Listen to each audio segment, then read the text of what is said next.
Papo Mix Pet, um oferecimento Frontimax Coleira. 8 meses de proteção contra pulgas, carrapatos e o mosquito transmissor da leishmaniose. Agora, Papo Mix Pet, com Carla Maion. Mix.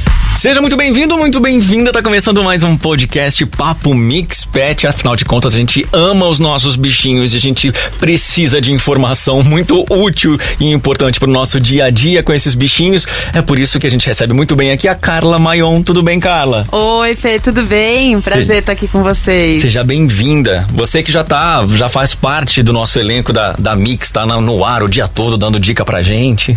Sim, estamos aí diariamente dando pílulas de como cuidar melhor do seu pet. Tá bem legal, o pessoal tá gostando bastante. E é interessante, Carla, porque assim, no meio do dia surge alguma dúvida, né? Quem é pai e mãe de pet, não tem jeito. Assim, no meio do dia dá uma dúvida, fala, e agora? Aí a gente corre pro Google, corre pros amigos, fala com o nosso, algum veterinário amigo, ou veterinário, assim, a gente tá sempre correndo atrás. Sempre, e geralmente acontece à noite, final de semana e feriado, viu, Fernando? pra e aí piorar. a turma fala, e agora pra quem eu corro pedir ajuda, né? É verdade. Então a gente tem que tomar cuidado pelas fontes que a gente tem, mas tem muita coisa interessante, principalmente no nosso conteúdo. Então fiquem ligados aí. Boa, se você tiver alguma dúvida também, quer tirar uma dúvida, quer saber uma coisa específica aí do seu cachorro, do seu gatinho, pode mandar na sua rede social aí, hashtag Papo Mix Pet, que chega pra gente. Carla, você falou que dá pílulas pra gente, eu quero saber o que eu posso dar pro meu cachorro. O que é preferível? A gente compra a ração, e eu não sei se a ração é o mais indicado, é?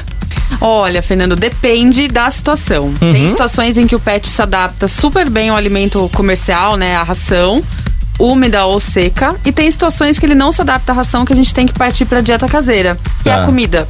Só que essa comida não é a mesma que a nossa. Ela tem que ser balanceada, preparada, tudo direitinho pro pet, pras necessidades dele. Então, isso tem que ter um veterinário por trás, né? Formulando, recomendando, ajustando as quantidades, para que não falte nem sobre nada nessa comidinha. Até porque, assim, a gente vem de uma cultura que às vezes o pessoal tá ali, dá meio que os restos do almoço, da janta da família, bota num pratinho e dá pro cachorro. Não é bem assim. Pois é, isso já acontecia, né? Lá atrás acontecia bastante, que a gente chamava de sobras, Nas sobras, isso. Mas hoje já mudou bastante. Hoje os tutores querem muitas vezes cozinhar pro pet, né? É uma nova realidade. Verdade. Mas é uma realidade que também pode trazer alguns erros. Então, assim como as sobras de prato, né? As sobras de mesa, aquela sobra do almoço, da janta, né? As migalhinhas de pão, essas coisas que antigamente se ofereciam, hoje as pessoas querem fazer pro pet. Mas os riscos existem nos dois momentos, né? E hoje a gente tem alguns riscos, principalmente quando a gente pensa em desnutrição. Em falta de alguns nutrientes, em falta de vitaminas. Porque não é só fazer arroz, frango e cenourinha, né? Existem vários nutrientes que o pet precisa diariamente, assim como a gente. Se a gente não se alimenta bem, nossa imunidade baixa, a gente fica mais suscetível a problemas de saúde, queda de cabelo, né? Tem vários impactos da alimentação na nossa saúde. Pro pet é a mesma coisa. Pode cair pelo, pode, né? Tem várias coisinhas aí que podem acontecer. O pelo e a pele são espelhos da alimentação. Eu sempre falo isso. Então, se a pele e o pelo estiverem saudáveis, provavelmente o cão ou o gato estão saudáveis, né?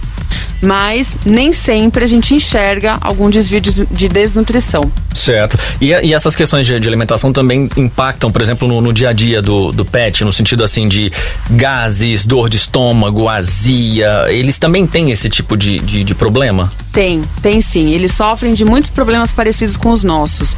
E eu falo que a veterinária é a pediatria, né? É muito parecido, porque eles não conversam, eles não contam o que eles estão sentindo. Mas eles têm problemas muito parecidos com os nossos. Parecidos. Certo. Então eles podem ter gastrite, podem ter doença inflamatória do intestino, então que pode acometer intestino fino, intestino grosso, pode ser crônico, pode ser agudo, uma série de problemas que a gente tem que tratar para tirar esse desconforto, né? Não tem como deixar o bichinho aí sofrendo com gases, sofrendo com dor na hora de se alimentar. E muitas vezes o problema não tá nem no estômago, às vezes tá na boca, sabia, Fernando? Os problemas orais são muito importantes e muita gente negligencia, não olha a boquinha do seu pet. Mas em relação aos dentes, por exemplo? Aos dentes, ao acúmulo de tártaro. Ontem mesmo atendi uma cachorrinha que estava super bem, mas ela não conseguia comer. E ela começou a emagrecer por conta dos dentes. Porque às vezes dá dor na hora de mastigar, um incômodo ali, né? Pois é, então a saúde oral ela é muito importante, assim como a saúde dos outros sistemas. Tem que ficar de olho na boca, tem que escovar os dentinhos e, de vez em quando, levar ao veterinário para fazer limpezinha. A limpeza, inclusive, às vezes tem que até que sedar o animalzinho, né? O ideal é que ela tenha sedação inalatória, né? Que faça anestesia inalatória, para que o odontologista tenha acesso ali com facilidade a todos os dentes, não tenha nenhum risco do pet sofrer, ter dor, nada disso. E é um procedimento eletivo, né? Que deve ser feito, mas com todos os exames pré-anestésicos antes de passar pelo procedimento. Então, ele estando apto, tudo bem, vai, faz, sai com um sorriso branquinho. Essa questão dessas questões do dia a dia do pet, eu tô lembrando, tem um cachorrinho de uma tia minha, mas solta pum aquele menino, pelo amor de Deus. Qual é a raça? É um Lhasa. Um Lhasa. Na verdade, nenhuma raça específica vai ter mais gases, né? Tem algumas classes que podem fermentar mais que outras. Mas, em geral, qualquer pet pode ter mais gases. E isso tá ligado à população de bactérias do intestino, sabia? Se a população de bactérias ruins estiver predominando, ele vai ter mais fermentação e é um pum muito fedido. Pois é, que difícil. Causa alguns problemas durante ali na família. Ali. Né? O ambiente vai ser evacuado rapidamente. Rapidamente. Alguma questão, por exemplo, de ração, isso pode auxiliar? Para ter alguma ração ideal pro cachorro ou não? Você tinha falado agora há pouco de ração úmida ou seca. Isso. Uma é melhor do que a outra nesse sentido? Assim, tem uma ração ideal? Quando a gente fala de felinos, a gente sempre indica que eles se alimentem com sachês, alimentos úmidos. Por conta da ingestão de água. Então, os felinos, eles têm mais dificuldade de beber água, né? Pela origem desértica da espécie. E quando a gente oferece um alimento com mais água, para eles faz muito bem. E aí, inclusive, preserva a saúde urinária, a saúde renal. Então, é bem interessante para os felinos. Isso tem que ser ensinado desde filhote. Então, quando chegou o gatinho em casa, ensina que é interessante oferecer um sachê, um patezinho, para ele já descobrir e gostar. Para os cães, a gente pode oferecer essa misturinha de sachê com ração seca e muitas vezes rechear brinquedos, fazer enriquecimento ambiental. É super interessante e favorece a saúde cognitiva dos pets, tanto cães quanto gatos. Então, e as rações secas, elas muitas vezes têm a mesma versão úmida, que é completa e balanceada. Mas tem que ficar de olho na embalagem, porque nem todo sachê é completo e balanceado. Às vezes ele é só um gourmet, ele é só um molho, é só um tchan ali que a gente pode colocar na ração pra abrir o perfume, abrir o apetite, deixar aquilo mais interessante pro pet. Acho importante isso, assim como na nossa alimentação humana, nós temos bons alimentos e péssimos alimentos, a ração animal também, né? Devem ter, tipo, marcas, enfim, algumas coisas específicas que não são tão boas, que não são, né? E outras que realmente se preocupam com essa questão de vitaminas, enfim, tudo que Existem 4 categorias importantes. As rações econômicas, as standard, as premium e as super premium. E elas vão variar de acordo com a qualidade do alimento, do ingrediente que ela está usando, a qualidade da digestão que esse alimento promove, né, pro indivíduo que consome, e como ela foi preparada. Então, qual é o grau de tecnologia inserido naquilo para que ela seja um bom alimento, disponível pro pet. Então, esses níveis, né, que a gente fala, eles são níveis que a indústria colocou como... Mas é tipo um selo, assim? Tipo, tem que chegar num nível? É uma categorização da indústria. Tá bom. Né? Mas a gente entende que isso vai mudar de marca para marca, quando as marcas se identificam como premium ou como super premium, elas já estão se colocando em patamares diferentes, de acordo com o ingrediente, de acordo com a digestibilidade, né? Então isso tudo faz muita diferença. E quanto melhor é esse alimento, melhor ele vai ser digerido, absorvido e utilizado pelo pet. Certo. Agora me fala uma coisa, durante o nosso dia a dia, a gente tá ali em casa assistindo um filme, um seriado, alguma coisa tal, ou tá na hora da janta, do almoço, do lanche, e o bichinho tá ali do lado fazendo uma cara de que tá pedindo alguma coisa, a gente não consegue, tá comendo um pão, aí a gente mas dói o coração, fala, não dou conta de negar essa lasquinha de pão pra esse cachorro, ou uma fruta, e aí também rola essas dúvidas, será que manga pode? Será que pão? Esse pão tem manteiga, não tem, aí todo mundo tem uma teoria na casa sobre o que pode, sobre o que não pode. Sempre tem. Não é? O que não... Por exemplo, pros cachorrinhos, o que a gente não pode, de forma alguma, dar pra um cachorro? Olha, a gente tem uma lista de alimentos que fazem mal, tá? Então vamos lá anotar. Chocolate não pode. Eles são tóxicos por conta de um componente chamado teobromina. Certo. Nem cães, nem gatos. Então já risca aí da sua lista, hein? Chocolate não dá. Época de Páscoa, escondam os ovinhos, porque muitos pets pegam ingerem ali pela curiosidade e vão se intoxicar de acordo com a quantidade ingerida. Tá. Alimentos, então, que a gente deve evitar. Nas frutas temos abacate, carambola e uvas. Uvas com semente, sem semente, uva passa, uva in natura, uva do panetone, não pode. Tá? Açaí também não devemos oferecer. Tá? Ok. Aí temos alguns temperos, como alho e cebola, que não devemos oferecer também.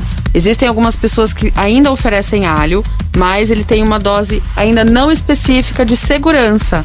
E ele pode causar problemas hematológicos, problemas no sangue e problemas renais. Então, de modo geral, não ofereça alho pro seu pet. Aí você que tá ouvindo a gente fala assim, mas eu não vou dar alho pro meu pet. Tá, mas e aquele almoço que você deu um pouquinho do teu almoço lá pro teu pet? Aquela picanha temperada Aquela no churrasco? picanha, você fala, é carne. Não é apenas a carne, não é a carne crua, ou não é só a carne, né? Exatamente. Ali na frigideira. Tem o alho, sim, tem a cebola, tem algum brócolis, molho, da salada, tem um sal, né? O que mais? Então, temos que tomar cuidado. Algumas castanhas também, tomem cuidado. Macadâmia e castanha do Pará, ou castanha brasileira. Tá. Também podem intoxicar.